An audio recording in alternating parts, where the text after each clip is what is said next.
এখনো পর্যন্ত এই মাসালা জানে না এমন মানুষ আছে কিনা দেশে খুব বেশি আমার জানা নাই। দীর্ঘদিন থেকে ওলামা একরাম অ্যাওয়ারনেস করছেন, সতর্ক করছেন। দেখুন, লাইলাতুন নিসফে মিন শাবান, মধ্য শাবানের রাত, এর ফজিলত সাব্যস্ত আছে।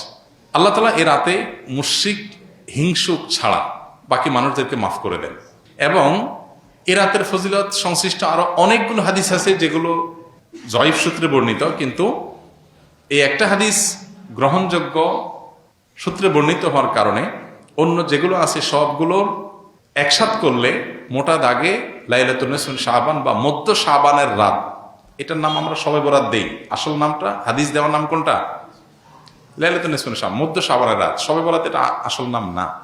তো এই মধ্য শাবানের রাতের ফজিলত সাব্যস্ত হয়, কিন্তু এইটাকে আমরা যেইভাবে যারা পালন করি তারা যেভাবে ঘটা করে করি, যেমন সারা রাত জেগে ইবাদত করা আল্লাহর ক্ষমা লাভের জন্য বা মাগফিরাত লাভের জন্য, যাতে মাগফিরাত হয়, গুনাহে ক্ষমা হয়, সেটা আপনি চেষ্টা করছেন। এটা আপনার ব্যক্তিগত অ্যাপ্রোচ থেকে আপনি করলেন।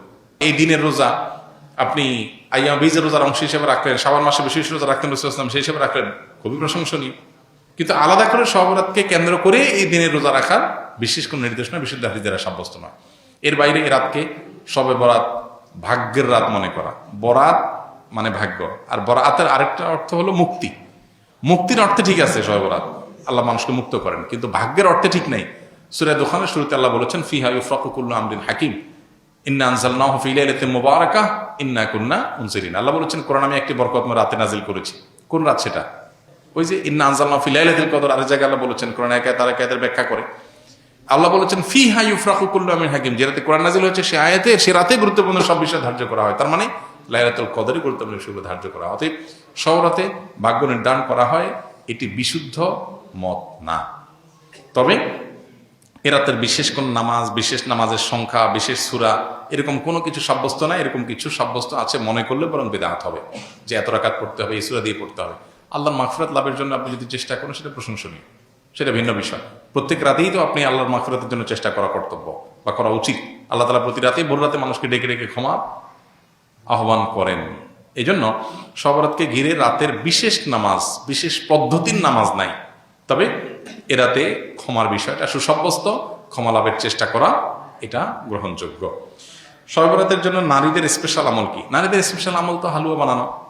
স্পেশাল আমল মানে স্পেশাল কাজ। কারণ শবে বরাতকে কেন্দ্র করে হালুয়া টালুয়া বানানো হতো, হালুয়া রুটি, গোশত রুটি এগুলা বিতরণ করা হতো।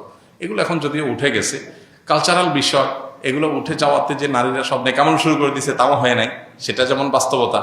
আবার ঠিক একইভাবে কোরআন সুন্নাহ বলেনি এমন কিছু কোরআন সুন্নাহর আমল মনে করে এস্টাবলিশড করা, বেদাতকে জিয়ে রাখা, এর ভিতরেও ইমানদারের কল্যাণ নেই। সেটা আমাদেরকে মাথায় রাখতে হবে। তো শবে বরাতকে কেন্দ্র করে নারীদের জন্য স্পেশাল কোনো আমল নাই। এগুলো ইউটিউবারদের বিভিন্ন আইটেম। প্রশ্ন ইউটিউবাররাই ধরাইছে কিনা কি জানে, যে থাম্বনেল দিবে শবে বরাত হলে মা বোনরা এই আমল ছাড়বেন না, হ্যাঁ, এরকম একটা ডাহা মিথ্যা কথা লিখে থাম্বনেল দিয়ে দিবেন, মহিলারা সব ক্লিক করবে, হিট হবে, মানুষ বেশি দেখবে, আপনি প্রশ্ন ধরাই দিলেন।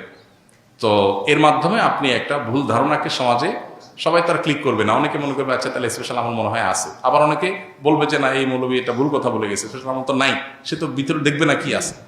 তো এই জন্য ইউটিউবার ভাইরা আল্লাহকে ভয় করা উচিত। সামান্য ভিউয়ের জন্য মিথ্যা কথা, দুই নাম্বারই করা, হ্যাঁ, এবং চালাকি করা, এগুলো অনুচিত কাজ।